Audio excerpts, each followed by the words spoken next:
When I was younger, open worlds were everything. If a game didn't have an open world, it was almost like it wasn't worth playing. San Andreas was like the peak of gaming when I was younger, and it seemed like nothing could compare with that level of fun. Simpsons Hit and Run, Ultimate Spider-Man, Just Cause, Destroy All Humans, and later games like GTA 4, Saints Row 2, Assassin's Creed, and Fallout 3 were games I spent insane amounts of time with and could play for hours just traversing the open world and fighting people and doing side activities. Rockstar changed gaming forever with GTA 3, and the open world became king. It wasn't the first to do it, but it was the model that everyone and their grandma is trying to imitate to this day, and everyone and their grandma knows exactly what they're selling. So many games are touted as having massive open world, like that's a major selling point, and it is, but the older I get, the more I realise it isn't necessarily a good thing. I can see why open worlds are appealing. Heck, about 30 seconds ago I was fucking loving them.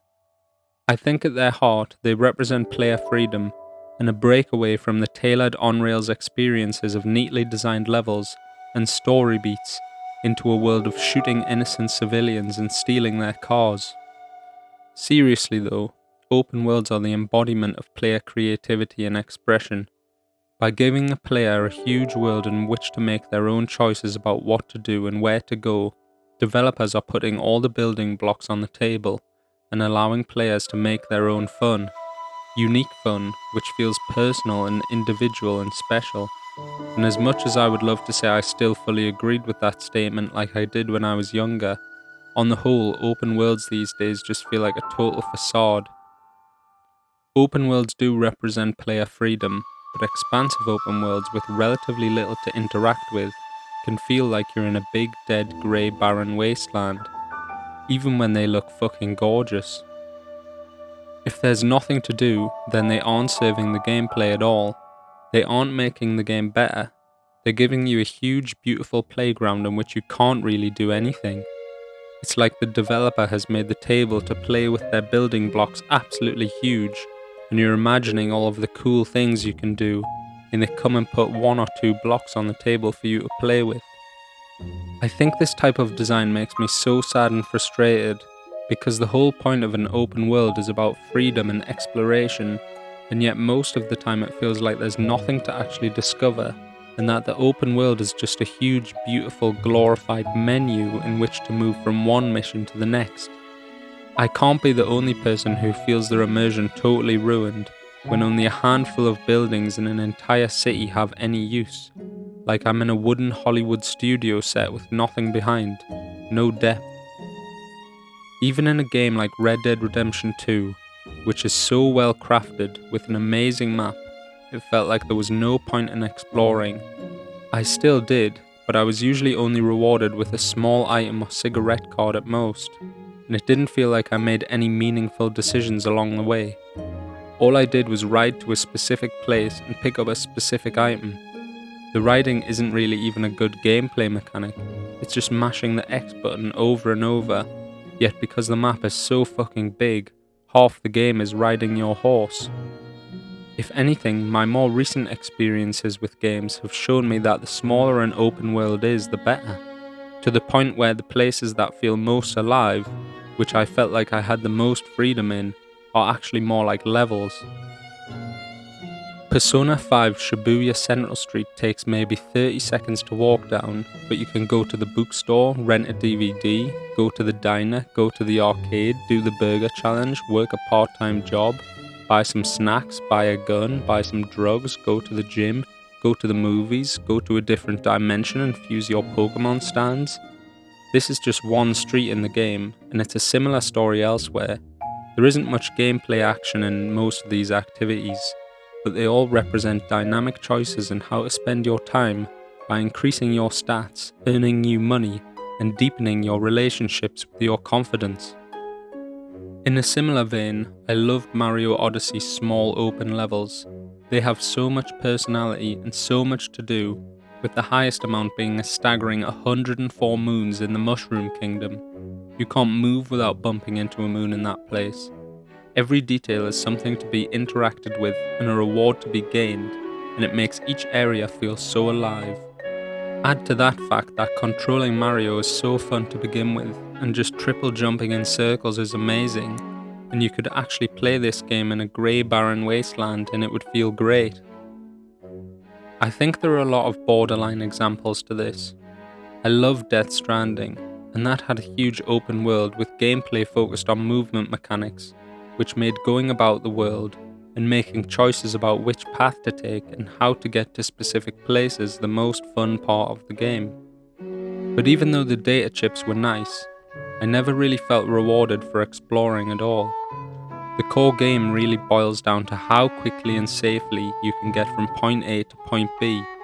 The open world is fine, but it doesn't feel like bigger equals better here, especially when the optimum situation has you just driving up and down the same road in a truck instead of being forced to make decisions on what path to take.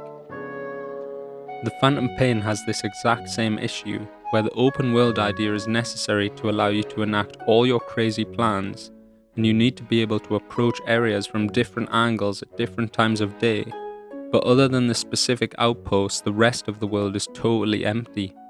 Ground Zeroes was far superior in the implementation of this idea. Having bigger outposts with less empty space in between them would make for much more engaging gameplay, instead of having to drive 10 minutes just to get to some tiny outpost which takes 2 minutes to clear. I think Shadow of the Colossus gets a pass here by being literal art.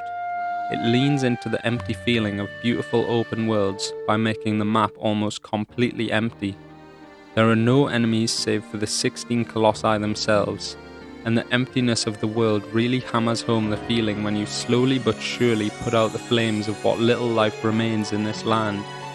You are single-handedly driving the world to extinction, and if the map was filled with people or stuff to do, this feeling wouldn't be nearly as powerful.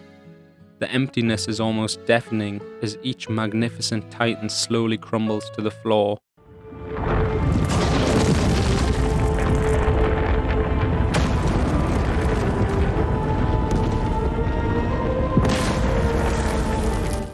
Breath of the Wild just punches all existing open world game design in the dick. Like seriously, no game before or after Breath of the Wild has came even close to matching the sheer quality of its open world design in any meaningful way. There is a new king of open world games, and this is it.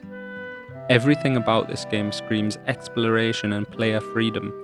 Your main quest is to stop Calamity Ganon, and that's basically it. All the quests you get never point you to where the quest takes place like in most games.